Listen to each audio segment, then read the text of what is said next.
আমরা বাঙালি মাত্রই কেমন যেন হুজুগে মাতি। সময় আসলেই সেই সময়টুকুর মর্যাদা দিয়ে পরে হারিয়ে গেলে সময়টা আর আমাদের কাছে ঠিক গুরুত্ব পায় না। তো আমি মনে করছি আমরা বাংলাকে আমাদের মায়ের মতো করে ভালোবাসবো। আমাদের বাংলাদেশ কিন্তু আমাদের মায়ের মতো। আমাদের মাতৃভূমি আমাদের মায়ের মতো। তো মাকে তো আমরা কখনো ভুলে যাই না। তো মাকে যখন আমরা ভুলে যাই না, ঠিক তেমনই বাংলা ভাষাটাকেও সেভাবে নিতে হবে। আমরা মনে করছি যে বাংলা ভাষাটাকে যে বাঙালিরা সময়ের সাথে সাথে এটাকে ঠিক তাদের মতো করে গড়ে তুলতে পারছে না, তাদের কাছে মনে হচ্ছে বাংলা ভাষা ঠিক তাদের সাথে যাচ্ছে না, ইংরেজিকে তারা গুরুত্ব দিচ্ছে। তো আমার কাছে মনে হয় যে না, এটা অবশ্যই শুধু দিন ভিত্তিক হওয়া উচিত না। অবশ্যই আমাদেরকে বাংলা বিষয়ে অনেক সচেতন হতে হবে এবং এই দিনের পাশাপাশি অন্যান্য দিনেও বাংলাকে মায়ের মতো করে ভালোবেসে গুরুত্ব দিতে হবে। যে ভাষার জন্য জাতি দাঁড়িয়ে আছে, বাংলা ভাষার জন্য, সেটাকে প্রায়োরিটি দেওয়া দরকার। এবং আমি আজকে আপনাদের এই ডেস্টিনির সাক্ষাৎকারে যেটা বলছি যে সবাইকে আমি আহ্বান করব যে বাংলা ভাষার উপর গুরুত্ব দিন এবং বাংলা ভাষার মাধ্যমে উপর দিকে দেশকে নিয়ে যেতে হবে। ইংলিশ সেকেন্ড ভাষা হবে, আমরা ল্যাঙ্গুয়েজ হিসেবে নিতে পারি, ফরেন কান্ট্রি হিসেবে নিতে পারি, কিন্তু ফার্স্ট চয়েস বাংলা। যার জন্য আমাদের শহীদের আত্মদান 1952 সালে যেটা করা হয়েছিল, ভাষা আন্দোলন, যে সমস্ত বীর সৈনিকরা শহীদ হয়েছে, তাদের জন্য তো আজকে আমরা এই পজিশনে আসতে পেরেছি।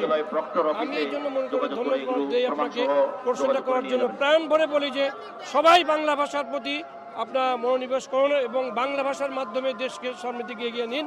ইংলিশ দ্বিতীয় ভাষা হবে আমাদের সিলেক্ট করা হোক। আমার ফ্রেন্ড সার্কেলে যে তারা অনেক সময় বাংলাকে অমর্যাদা করে, মাঝে মাঝে বাংলা আর ইংলিশের একটা মিশ্রণ করে একটা খুবই খারাপভাবে কথাবার্তা বলে এবং ইংলিশের প্রয়োগই তাদের কাছে মনে হয় যে তারা আধুনিক, কিন্তু বাংলাটা যে কত আধুনিক, বাংলাটা যে বর্তমানে কতটি উন্নতি হয়েছে তাদের সে সম্পর্কে ধারণা নেই।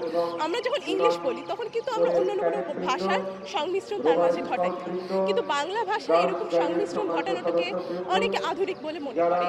আমি সত্যি কথা বলতে এটা খুবই এড়িয়ে চলি, কারণ এটা শুধু ব্যাকরণেরও অমর্যাদা হবে এবং এছাড়াও আমাদের এত এত ভাষা শহীদ, লক্ষ লক্ষ ভাষা শহীদ আমাদের যে বাংলার ক খ বর্ণমালার জন্য প্রাণ দিয়েছে তাদেরও অমর্যাদা হবে যদি আমরা এভাবে বাংলাকে অসম্মান করে কথা বলি।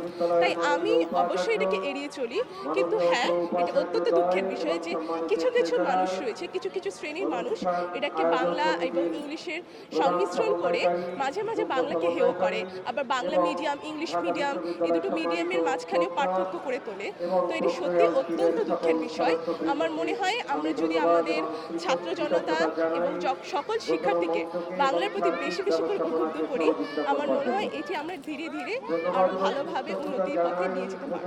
21শে ফেব্রুয়ারি আসলে দিনটা উদযাপন হবে সেটা না, এটা সারা বছরব্যাপী কিছু পরিকল্পনা হাতে নেওয়া উচিত সরকারের পক্ষ থেকে, যে যাতে এটা চলমান থাকে। বিশেষ করে শিশুরা যারা আগামী দিনের ভবিষ্যৎ, এটা স্কুল পর্যায়ে, ইউনিভার্সিটি পর্যায়ে, সব জায়গায় যে যে জায়গায় সম্ভব এগুলা বাচ্চাদেরকে সাথে নিয়ে, সবাইকে সাথে নিয়ে এই বাংলা ভাষা যে আমাদের মায়ের ভাষা, যেটার মাধ্যমে আমরা কথা বলতেছি, এত শহীদের রক্ত এর সাথে জড়িত, তো সেটাকে একদিনে একেবারে সীমাবদ্ধ না রেখে এটা যাতে সারা বছর এই কর্মকাণ্ডটা চলমান থাকে, সেটার জন্য আমি সরকারকে অনুরোধ করব যাতে এর পরিকল্পনা হাতে নেয়।